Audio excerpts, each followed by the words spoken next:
This is a request video. हाँ, आज independence day पे मुझे आपसे एक रिक्वेस्ट करनी है। रिक्वेस्ट से पहले मुझे एक आपको स्टोरी बतानी है। स्टोरी मेरी अपनी है। आई थिंक 1 साल पहले की ही बात है। नॉर्मली जो रूटीन रहता है, मैं वापस अपने घर आ रही थी, अराउंड 9 बजे का ही टाइम था, बहुत लेट भी नहीं था। और मैं अपने कपड़े भी बता दूं, एक लोअर पहना हुआ था ढीला ढाला सा, एक शर्ट पहनी हुई थी। हाँ, उस जो वो रोड था उसमें थोड़ा अंधेरा था, इधर पार्क था, तो ज्यादा लोग थे नहीं वहां पे। दूसरी चीज, मेरे हाथ में, इधर वाले हाथ में जो रोड की तरफ था, वहां फोन था, और दूसरे में एक बैग था जिसमें कुछ सामान था। बेसिकली मैं नॉर्मली अपना चल रही थी, एक बाइक वाला गुजरा। बेसिक रोड है, लोग गुजरेंगे ही, ठीक है। वो बाइक वाला जब वो दूसरी साइड से आ रहा था, तो लड़की जब अकेले रास्ते पर चल रही होती है तो पता नहीं कौन कौन सी सेंसेस उसकी काम करने लग जाती है। अचानक से मुझे ऐसा लगा कि शायद वो मुझे घूर रहा है। मैंने देखा उसके अंधेरे में उसके बड़े बड़े से दांत और उसकी आंखें ही चमक रही थी, और वो लगातार सच में घूर रहा था। और वो ऐसे करके दूसरे साइड से वापस आ रहा, फिर वो ऐसे गुजरा। मुझे डर तो लगा थोड़ा सा, बट मैं नॉर्मल रही।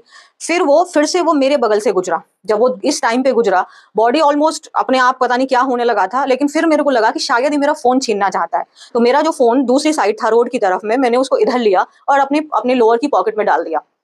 फिर अब मैं चलने लगी। कुछ सेकंड में ही वो बंदा फिर से दूसरे रोड की तरफ से आ रहा है और कॉन्टिन्यूअसली बस देखे जा रहा है और ऐसे ऐसे कर रहा है। सच बताऊं तो मैं बहुत स्ट्रांग हूँ, बहुत। लेकिन उस दिन शायद मैं उतनी स्ट्रांग नहीं थी।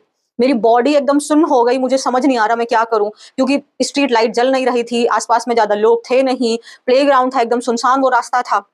बस मुझे कुछ समझ नहीं आया, बट मैं चलते जा रही थी धीरे धीरे। और ऐसे में वो ऑलरेडी 2-3 बार गुजर चुका था। अचानक से एक दुकान दिखी, मैं चुपचाप वहां पे चली गई। और मैंने बोला ना, मैं बहुत स्ट्रांग हूँ, ऐसी चीजें मैंने बहुत झेली है लाइफ में।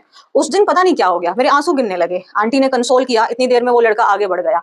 इसी से मुझे एक रिक्वेस्ट ये करनी है, क्या सिर्फ लड़की होना ही गुनाह है? क्या हम आजाद नहीं है? आप कहते हैं रात के 12 बजे, 2 बजे, यार वो तो 9 बज रहे थे, सिर्फ 9 ही तो बज रहे थे जब मैं घर वापस आ रही थी। कपड़ों के ऊपर में बात की जाती है, उस दिन तो मैंने बहुत बेसिक कपड़े पहने थे। मैं ना कपड़ों पे जाना चाहती हूँ, ना मैं किसी चीज पे जाना चाहती हूँ। मैं सिर्फ ये बात बोल रही हूँ, किसने अधिकार दिया? हाँ, उसको शायद मजा आ रहा था ये सब करने में।